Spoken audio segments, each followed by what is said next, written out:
ಶಹಪುರ್ ನಗರದ Sagaranadu motor driving school Shahapur ಆವರಣದಲ್ಲಿ ಕರ್ನಾಟಕ ರಾಜ್ಯ ಕಾನೂನು ಸೇವೆಗಳ ಸಮಿತಿ ಬೆಂಗಳೂರು ಮತ್ತು ತಾಲೂಕು ಕಾನೂನು ಸೇವೆಗಳ ಸಮಿತಿ ಮತ್ತು ಯಾದಗಿರಿ ಜಿಲ್ಲಾ ಮೋಟಾರ್ ಡ್ರೈವಿಂಗ್ ಸ್ಕೂಲ್ ಮಾಲೀಕರ ಅಸೋಸಿಯೇಷನ್ ಸಂಯುಕ್ತಾಶ್ರಯದಲ್ಲಿ ಸಂಚಾರಿ ನಿಯಮ ಪಾಲನೆ ಹಾಗೂ ರಸ್ತೆ ಸುರಕ್ಷತೆಯ ಬಗ್ಗೆ ಕಾನೂನು ಅರಿವು ಕಾರ್ಯಕ್ರಮ ನಡೆಯಿತು. ಈ ಕಾರ್ಯಕ್ರಮವನ್ನು ಶಹಾಪುರ್ ಹಿರಿಯ ಶ್ರೇಣಿಯ ನ್ಯಾಯಾಲಯದ ನ್ಯಾಯಾಧೀಶರಾದ ಸನ್ಮಾನ್ಯ ಶ್ರೀ ಸಿದ್ದರಾಮಯ್ಯ ಟಿಪಿ ರವರು ಉದ್ಘಾಟಿಸಿ ಮಾತನಾಡಿದರು.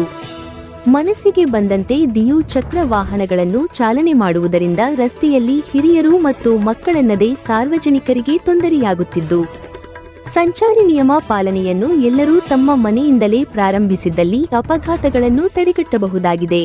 ಹಾಗೂ ದ್ವಿಚಕ್ರ ವಾಹನ ಸವಾರರು ಅಪಘಾತವಾದರೆ ತಲೆಗೆ ಪೆಟ್ಟು ಬಿದ್ದು ಸಾವಿನ ಸಂಖ್ಯೆ ಹೆಚ್ಚು ಎಂಬ ಕಾರಣಕ್ಕೆ ಹೆಲ್ಮೆಟ್ ಕಡ್ಡಾಯ ಮಾಡಲಾಗಿದೆ.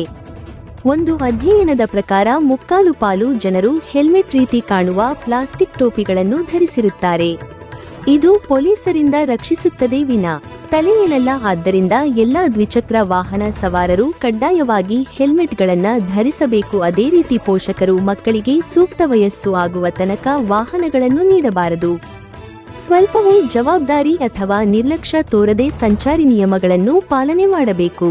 ಅನೇಕ ಅಪಘಾತಗಳನ್ನು ನಮ್ಮ ತಪ್ಪುಗಳಿಂದಲೇ ಆಗುತ್ತವೆ. ವಾಹನ ಚಲಾಯಿಸುವ ವೇಳೆ ತಮ್ಮ ಕುಟುಂಬವನ್ನು ನೆನೆಯಿರಿ. ಚಾಲಕರು ರಸ್ತೆ ನಿಯಮಗಳನ್ನು ಹಾಗೂ ಸಂಚಾರಿ ಚಿಹ್ನೆಗಳನ್ನು ಚೆನ್ನಾಗಿ ಅರಿತುಕೊಳ್ಳಬೇಕು. ವಾಹನದ ಎಲ್ಲಾ ದಾಖಲೆಗಳನ್ನು ಚಾಲ್ತಿಯಲ್ಲಿ ಇಟ್ಟುಕೊಳ್ಳಬೇಕೆಂದು ಸಲಹೆ ನೀಡಿದೆ. ಅದೇ ರೀತಿ ಶಹಪುರ ನಗರದಲ್ಲಿ ಸಗರನಾಡು ಮೋಟಾರ್ ಡ್ರೈವಿಂಗ್ ಸ್ಕೂಲ್ ಸಂಸ್ಥೆಯು ಇಂಥ ಸಾರ್ವಜನಿಕ ಕಾರ್ಯಕ್ರಮಗಳನ್ನು ರೂಪಿಸಿ ರಸ್ತೆ ಸುರಕ್ಷಿತ ಮತ್ತು ಜಾಗೃತಿ ಮೂಡಿಸುತ್ತಿರುವುದು ಶ್ಲಾಘನೀಯ ಎಂದರು. ಕಾರ್ಯಕ್ರಮದ ಅಧ್ಯಕ್ಷತೆಯನ್ನು ತಾಲೂಕು ವಕೀಲರ ಸಂಘದ ಅಧ್ಯಕ್ಷರಾದ ಶ್ರೀ ಸಂತೋಷ್ ದೇಶಮುಖ್ ವಹಿಸಿದ್ದರು ಮತ್ತು ಪ್ರಾಸ್ತಾವಿಕವಾಗಿ ಯಾದಗಿರಿ ಜಿಲ್ಲಾ ಮೋಟಾರ್ ಡ್ರೈವಿಂಗ್ ಸ್ಕೂಲ್ ಮಾಲೀಕರ ಅಸೋಸಿಯೇಷನ್ ಅಧ್ಯಕ್ಷರಾದ ಯಲ್ಲಪ್ಪ ದೊಡ್ಮನಿ ಮಾತನಾಡಿದರು. ಹಾಗೂ ಮುಖ್ಯ ಅತಿಥಿಗಳಾಗಿ ಶ್ರೀ ಭೀಮನಗೌಡ ಪಾಟೀಲ್ ವಕೀಲರು, ಡ್ರೈವಿಂಗ್ ಸ್ಕೂಲ್ ಮಾಲೀಕರ ಅಸೋಸಿಯೇಷನ್ ಸಂಘಟನಾ ಕಾರ್ಯದರ್ಶಿಯಾದ ಬಸಯ್ಯಸ್ವಾಮಿ ಭಾಗವಹಿಸಿದ್ದರು. ವಿಶೇಷ ಉಪನ್ಯಾಸಕರಾಗಿ ಆಗಮಿಸಿದ ನಿವೃತ್ತ ಚಾಲಕ ಬೋಧಕರು, ಕೆಕೆಆರ್ಟಿಸಿ ಚಾಲಕರ ತರಬೇತಿ ಶಾಲೆ ಹಗರಭೋಮನಹಳ್ಳಿಯ ಶ್ರೀ ಮರಳು ಸಿದ್ದಯ್ಯ ಹಿರೇಮಠ ಹಾಗೂ ಶಂಕರಪ್ಪ ತರಬೇತಿದಾರರಿಗೆ ವಾಹನ ಚಾಲನಾ ಕೌಶಲ್ಯ ತರಬೇತಿ ಹಾಗೂ ತಾಂತ್ರಿಕ ನಿರ್ವಹಣೆ ಕುರಿತು ಉಪನ್ಯಾಸ ನೀಡಿದರು. ಸಗರನಾಡು ಮೋಟಾರ್ ಡ್ರೈವಿಂಗ್ ಸ್ಕೂಲ್ ಸಂಸ್ಥೆಯ ಪದಾಧಿಕಾರಿಗಳಾದ ಶ್ರೀ ಶಿವಕುಮಾರ್ ದೊಡ್ಮನಿ, ಕಿರಣ್ ಕುಮಾರ್ ದೊಡ್ಮನಿ, ಪ್ರವೀಣ್ ಧೋತ್ರೆ ಉಪಸ್ಥಿತರಿದ್ದರು. ಇನ್ನೊಬ್ಬ ವ್ಯಕ್ತಿ ಹೊಡಿಬಹುದು, ಯಾವುದು ಬೆನ್ನಿ ಹೊಡಿಬಹುದು, ಅವನು ನಿಂತ ವ್ಯಕ್ತಿ ಹೊಡಿಬಹುದು. ಅದಕ್ಕಾಗಿ ನೀವು ಸ್ವಲ್ಪ ಜಾಗೃತರಾಗಿ ಮತ್ತು ಕಳಕಳಿ ಇದೆ. ಸಮಾಜದ ಪ್ರತಿಯೊಬ್ಬ ವ್ಯಕ್ತಿಯ ಬಗ್ಗೆ ನಮಗೆ ಕಳಕಳಿ ಕಾಳಜಿ ಎಲ್ಲ ಇದೆ. ಅವನ ಸ್ಥಿತಿಯಲ್ಲಿ ನಾನಿದ್ರೆ ನನ್ನ ಪರಿಸ್ಥಿತಿ ಏನಾಗ್ತದೆ ಅದನ್ನು ನಾವು ನೋಡ್ತಾ ಇರ್ತೀವಿ. ಎಷ್ಟೋ ಹೇಗಾಗಿದೆ ಅಂತ ಹೇಳ್ತಾರೆ, ಏನಂತ ಹೇಳ್ತಾರೆ, ಯಾರ್ದು ಕಾಲೇ ಇಲ್ಲ, ಯಾರ್ದು ಕೈಲೇ ಇಲ್ಲ, ತಲೆಯೆಲ್ಲ ಡೆಂಟ್ ಆಗ್ಬೋದು. ಆಕ್ಸಿಡೆಂಟ್ ಕೇಸ್ನಲ್ಲಿ ನಾವೆಲ್ಲ ನೋಡ್ತಾ ಇರ್ತೀವಿ.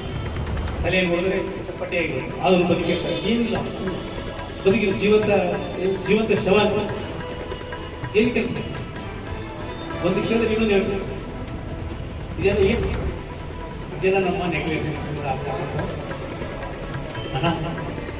ಅದು ತಪ್ಪಿಸ್ಬೇಕು ಅಂತ ಹೇಳಿದ್ರೆ ನಾವು ಜಾಗೃತರಾಗಿರಬೇಕು. ಆಮೇಲೆ ಇನ್ನೊಂದಾಗಿದೆ, ಈ ಹೊಸ ಕಾನೂನು ಪ್ರಕಾರ ಏನಾದರೂ ಹಿಟ್ ಆ್ಯಂಡ್ ರನ್ ಕೇಸ್ ಮಾಡಿದರೆ ಅಂತ ಹೇಳ್ತಾರೆ, ಎಫೆಕ್ಟ್ನಲ್ಲಿ ಬರಲಿಲ್ಲ. ಒಂದು ವೇಳೆ ಬಂದರೆ ಅದು ಯಾಜಿಕ್ ಮರ್ಡರ್ ಕೇಸ್ ಮಾಡೋದು ನಡೀತಾ ಇದೆ. ಭಾಳ ಹುಷಾರಾಗಿ ವೆಹಿಕಲ್ ನಾವು ಅಷ್ಟೇನೆ. ನಾವು ನಮ್ಮ ಜೀವನದಲ್ಲಿ ನಾವು ಎಷ್ಟು ಮುಖ್ಯನೋ ಇನ್ನೊಬ್ಬರು ಅವ್ರ ಜೀವನದಲ್ಲಿ ನಮ್ಮ ಕುಟುಂಬಕ್ಕೆ ಅಷ್ಟೇ ಮುಖ್ಯ ಆಗಿರುತ್ತೆ. ಇದು ನಮ್ಮ ತಲೆಯಲ್ಲಿ ಬಂದ್ಬಿಡ್ತು ಅಂತ ಹೇಳಿದ್ರೆ ನಾವು ಭಾಳ ಆರಾಮಾಗಿರ್ತೀವಿ. ಇದು ನಮ್ಮ ತಲೆಯಿಂದ ಹೋಗ್ಬಿಡ್ತು ಅಂತ ಹೇಳಿದ್ರೆ ನಾವು ಹೆಂಗೋ ಓಡಿಸ್ತಾ ಇರ್ತೀವಿ.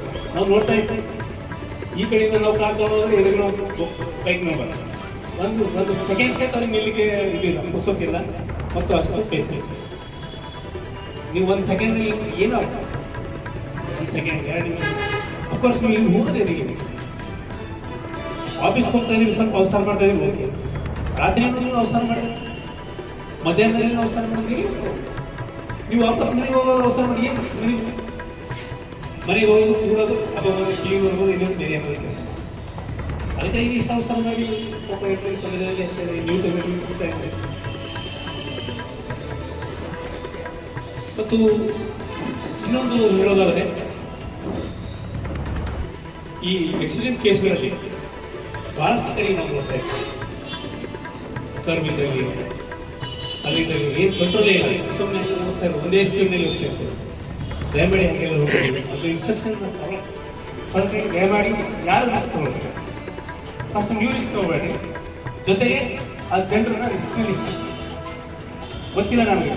ಎಷ್ಟೋ ಸಂದರ್ಭದಲ್ಲಿ ಏನಾಗುತ್ತೆ ಅಂತ ಹೇಳಿದ್ರೆ, ಯಾವ ಒಬ್ಬನೇ ಮಗ ಇದ್ದೆ, ತಂದೆ ತಾಯಿಗೆ ಒಬ್ಬನೇ ಮಗ, ನಿಮ್ಮ ನಿರ್ಲಕ್ಷ್ಯದಿಂದ ಆ ಮಗು ಸತ್ತರೆ ತಂದೆ ತಾಯಿ ಪರಿಸ್ಥಿತಿ ಏನಾಗುತ್ತೆ? ನೀವು ಆ ಜಾಗದಲ್ಲಿ ನಿಂತ್ಕೊಂಡು ನೋಡಿ, ನಾನು ಒಬ್ಬನೇ ಮಗ ಇದ್ದೆ, ನಾನು ಸತ್ತರೆ ನಮ್ಮ ತಂದೆ ತಾಯಿಗೆ ಎಷ್ಟು ನೋವಾಗ್ಬೋದು, ಎಷ್ಟು ಏನಾಗುತ್ತೆ ನಾವು ಅದು ವಿಚಾರ ಮಾಡಬೇಕು. ನಾವು ರಸ್ತೆ ಮೇಲೆ ಬೈಕ್ ತೆಗಿಬೇಕಾದ್ರೆ ಸರಿ ವಿಚಾರ ಮಾಡಬೇಕು. ನಾನು ಪರಿಸ್ಥಿತಿ ನನಗೆ ನನ್ನ ಮನೆಯಲ್ಲಿ ನನಗೆ ಯಾವ ರೀತಿ ಇದೆಯೋ ಅದೇ ರೀತಿ ಎಲ್ಲ ಮಕ್ಕಳು ಇವೆ, ಎಲ್ಲ ವ್ಯಕ್ತಿಗಳು ಇವೆ.